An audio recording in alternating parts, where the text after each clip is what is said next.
Wizard of Wor is an arcade game released in 1980 by Midway. In it, up to 2 players face off against each other from opposite sides of the maze or dungeon, fighting a series of seemingly random enemies thrown their way. Being that the game takes place in the land of war, the player characters are therefore called warriors. In single-player games, the computer plays as the second warrior. You can choose to destroy the other warrior or play cooperatively. Once you clear the dungeon, you are advanced to a new maze with a slightly different configuration and the enemy speed ramps up slightly. The dungeon itself has a door on the left and right sides, which when traversed will teleport the player or enemies to the other side. At the bottom center of the display is a radar map which indicates the enemy locations. This is especially useful when the enemies camouflage themselves. Starting on level 2, after clearing the enemies, the mysterious Warlock may make an appearance, followed by the Wizard of Wor himself. Both enemies may periodically disappear and have to be tracked on the radar before reappearing.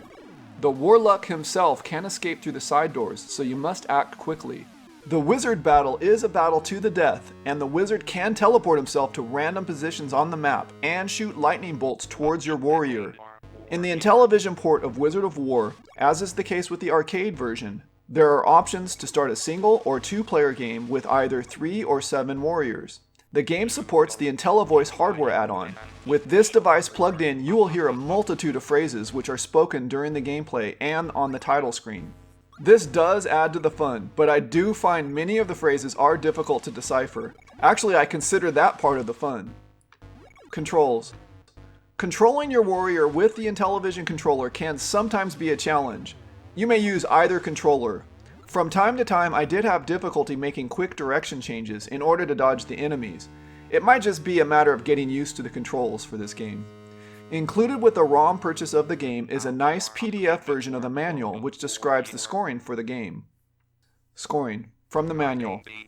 The first 3 common enemies are named Bur Wars, Gar Wars, and Thar Wars, and are worth 100, 200, and 500 points respectively. The Warlock is worth 1,000 points plus double points in the next dungeon. The Wizard of Wor is worth 2,500 points plus double points in the next dungeon. Should you destroy your opposing warrior or second player, that is worth 1,000 points. You are awarded a spare warrior should you make it to the 4th maze, the arena. Strategy. From the manual. Warlings remain slow for a longer period of time in the early dungeons. As you advance to later dungeons, get your warrior to the dungeon as quickly as possible and blast away warling after warling before they speed up. Learn to use your radar scanner and rely on it to locate invisible warlings and track their movements. Don't shoot without having a plan to hit something, otherwise you may not be able to shoot when you must. Graphics. The graphics in Wizard of Wor for the Intellivision are surprisingly good and are a huge part of what makes this game so great. It looks very much like its arcade counterpart, if not just slightly less detailed but hardly noticeable. For example, the starfield in the background gameplay is missing here, but shows up when you complete a maze. I appreciate the colors and the exciting announcement which happens when you complete a maze. Sound. The biggest selling point for me are the voice and sound effects in Wizard of Wor. Hearing the wizard himself shouting out smart aleck remarks and jabs is humorous and entertaining. There's the background drum, a sound for firing your weapon, making a hit, dying, tunes between levels, tunes for facing the warlock and wizard. There's a wizard teleport sound, and separate tunes for destroying the warlock and wizard. Glitches. Unfortunately, I did run into a few issues while playing Wizard of Wor that I found a bit puzzling. For the first one, it is common to move straight through the enemy without dying, and it seems to occur on the faster mazes when I was firing or changing directions. Check out these examples.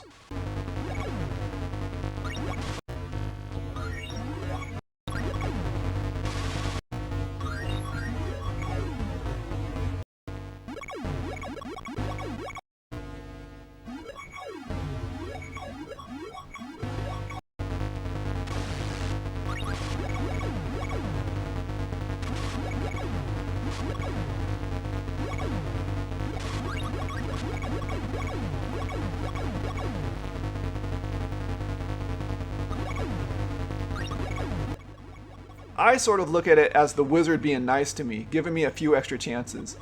It's much more forgiving than the arcade version. I ran into a few other glitches in my brief time with Wizard of Wor related to the sound effects. You might call them nitpicks, but here they are anyways.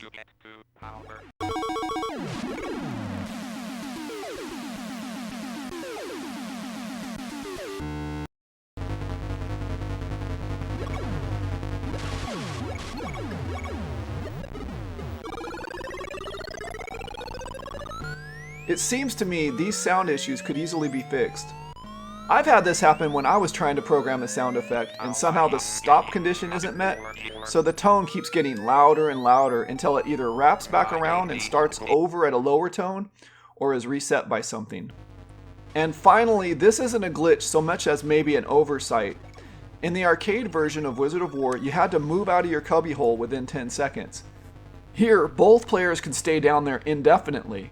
This creates the situation where you could actually start a 2-player game with 7 warriors each and play 2 complete single-player games one at a time, leaving the second player in the cubbyhole giving you up to 14 lives to burn through, but with 2 separate scores of course. None of these issues are that big a deal, and they did not detract me too much from gameplay. Ports. According to the wiki article on Wizard of Wor, this game was ported to the Atari 8-bit family, Commodore 64, Atari 2600, and 5200, and renamed to the Incredible Wizard for the Bally Astrocade. Other reviews. Willie from the Arcade USA YouTube channel posted his review of the game, link in the description. Purchasing information. The ROM can currently be purchased along with the Cosmic Avenger ROM as a 2-pack for $25 on the Atari Age forums. Link in the description. In order to play the ROMs, you must have an LTO flash cart. This is to protect the developers from illegal copying and distribution. As for the physical release, it is my understanding that this game was released overseas in limited quantities and will eventually be made available in the US. The PDF manual seems to back this up, as it says overlays are provided for convenience. Conclusion.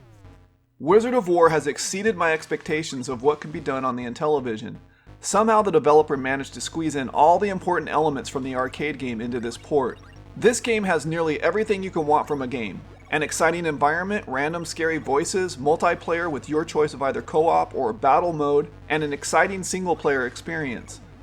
The game's developer, Dr. Ports Intellivision on YouTube, has done a great job with this port, along with Cosmic Avenger, the only 2 games that have been released so far. After seeing these 2 games, I cannot wait to see what Dr. Ports Intellivision comes up with next. Highly recommended.